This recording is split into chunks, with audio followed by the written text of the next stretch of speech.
Innovative వేస్ చర్చలు కూడా చేశారు.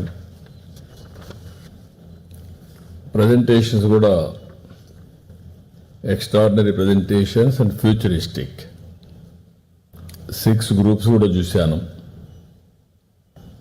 6 గ్రూప్స్లో కూడా emerging threats of new age of cyber crimes,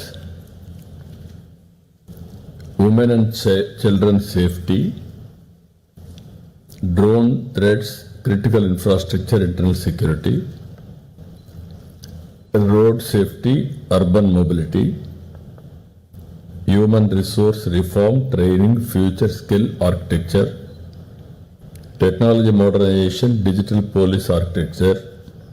ఇవన్నీ కూడా వేరియస్ సబ్జెక్ట్స్ని చర్చ చేయడమే కాకుండా ఇప్పుడే ఒక 2 యాప్లు, ఒక MOU, ఇంకో పక్క ఇంటిగ్రేటెడ్ హోలిస్టిక్ వెబ్సైట్ కూడా ఇనాగ్రేట్ చేశారు. ఇప్పుడు ఇవన్నీ చేసిన తర్వాత మీరందరూ కూడా ప్రజెంటేషన్ చూశారు కాబట్టి వే ఫార్వర్డ్ మీరేమనుకుంటున్నారు? ఇవన్నీ మనం అనుకున్నట్టనే జరిగితే జీరో క్రైమ్ ఉండాలి. What you have to do, what is your thinking process? ఇవన్నీ కూడా ఇండివిజువల్గా మీరు గ్రూపులుగా డిస్కస్ చేశారు. అండ్ ఆల్సో గ్రూపులు డిస్కస్ చేసిన తర్వాత ఈరోజు 6 గ్రూప్స్ కింద డివైడ్ అయ్యి వాళ్ళ యొక్క ప్రజెంటేషన్స్ ఇచ్చారు. ఇక్కడ నేను కూడా ప్రజెంటేషన్లో కొన్ని చూశాను. Everything is available now. At the same time new challenges, ఆ న్యూ ఛాలెంజెస్లో కూడా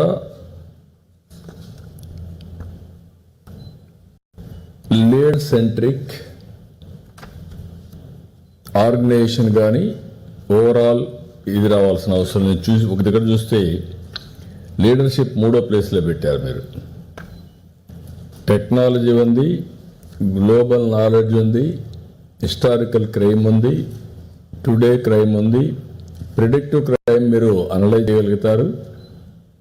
90% ఇప్పుడు ఏఏ గురించి మాట్లాడుతున్నా ఎన్ని వస్తే 90% అర్థమవుతుంది. Everyday what is going on in a village, in a district, in a constituency, in the state or nation. How thinking process are changing. ఒకప్పుడు 1991 బిఫోర్ ఐడియాలజికల్ డిఫరెన్సెస్, అప్పుడు thinking process itself ideology. ఎవరు మాట్లాడినా leftism, socialism, not rightism, pro capitalism. లెఫ్ట్లో కూడా different ideologies further. పార్టీలు కూడా differ కావడం, ఆలోచన విధానాలు మారడం, లెఫ్ట్ ఎక్స్ట్రీమిజం రావడం, అక్కడి నుంచి ఇవన్నిటితో కాదు గన్తోనే మేము సాధించగలుగుతాం అనుకున్నదని చెప్పి ముందుకెళ్ళడం, అక్కడి నుంచి నేరుగా ఇంటలెక్చువల్స్ ఆ మూమెంట్లో చేరి అక్కడి నుంచి మూమెంట్ నడపడం. It took for the country more than 6 decades to control the type of I can say left extremism. Now we are having a problem again after bifurcation or geopolitical situations.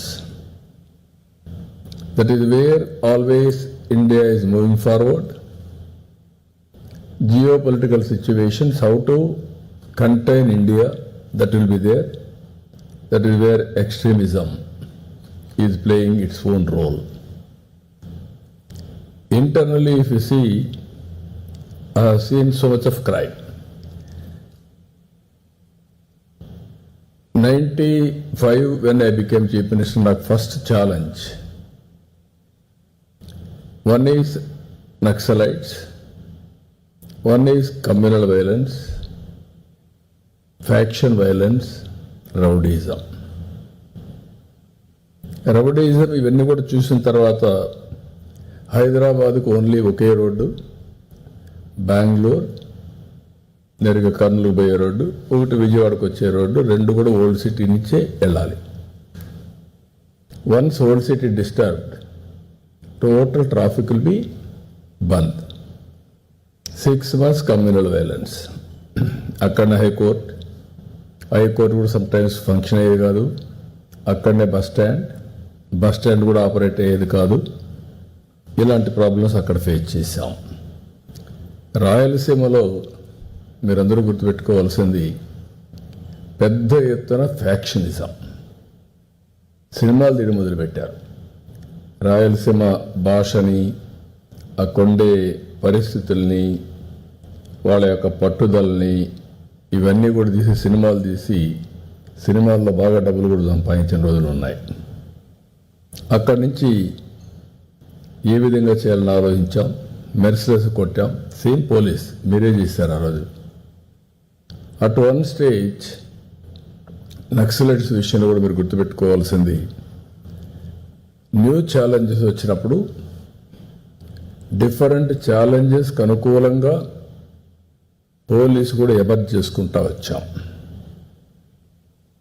First time Naxalites వచ్చినప్పుడు మన దగ్గరుండే Greyhounds played very very major role. Before that our police, మన వాళ్ళు 5 మంది పోతే Naxalites అక్కడ 3 లేదంటే వీళ్ళు 100 మంది పోతే భయపడిపోయి వెనక్కి వచ్చేసేవాడు. అక్కడి నుంచి సిఆర్పిఎఫ్ వస్తే అక్కడ కూడా వాళ్ళు ఫెచ్ కాలేదు. ఎందుకంటే వీళ్ళకి లొకేషన్, అక్కడే ప్రాబ్లమ్స్. ఇప్పుడన్నా మీకు ఎవ్రీథింగ్ ఈజ్ అవైలబుల్. ఏ ప్లేస్లో ఉన్నారు, ఏంటి, satellite, cell phones, everything is available. అప్పట్లో అవి కూడా లేవు. అక్కడి నుంచి రగ్గడ్గా చాలా ట్రైన్ చేసి వీళ్ళు గ్రే హౌండ్స్ ఎక్స్ట్రాడినరీ పర్ఫార్మెన్స్ చూపించారు. అక్కడి నుంచి గ్రే హౌండ్స్ వచ్చి చాలా వరకు వచ్చింది.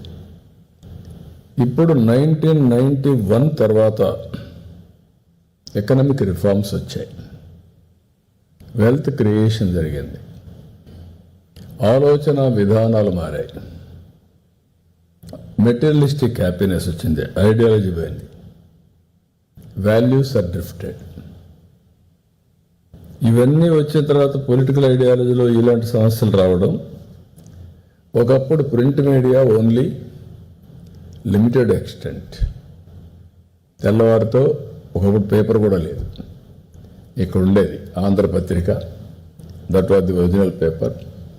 తర్వాత చిన్నగా ఆంధ్రజ్యోతి, చిన్న చిన్న పేపర్లు ఉండేటివి.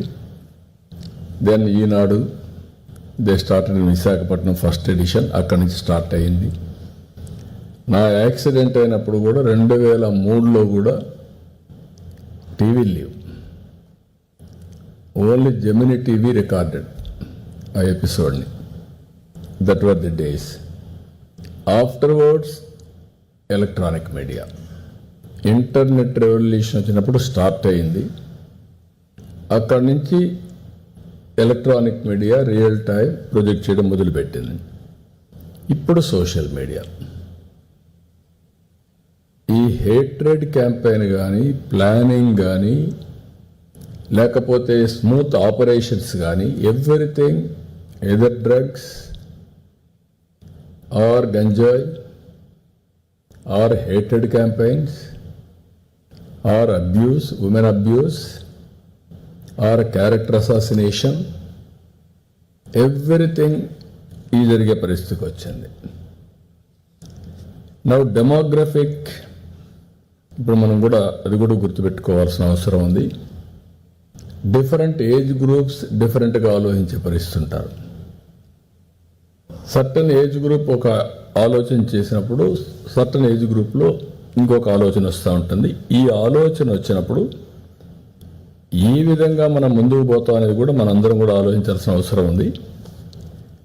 ఇప్పుడు మీరు చూపించారు నాకు చాలా బ్యూటిఫుల్గా సైబర్ క్రైమ్, టెక్నాలజీ, ఉమెన్ పైన జరిగే దాడులు, ఇంకా కొన్ని, ఇవన్నీ కూడా కొంతవరకు నాకు అన్నీ ఇచ్చారు మీరు.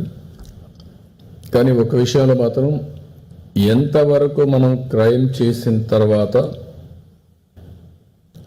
కన్విక్షన్స్ వస్తున్నాయి.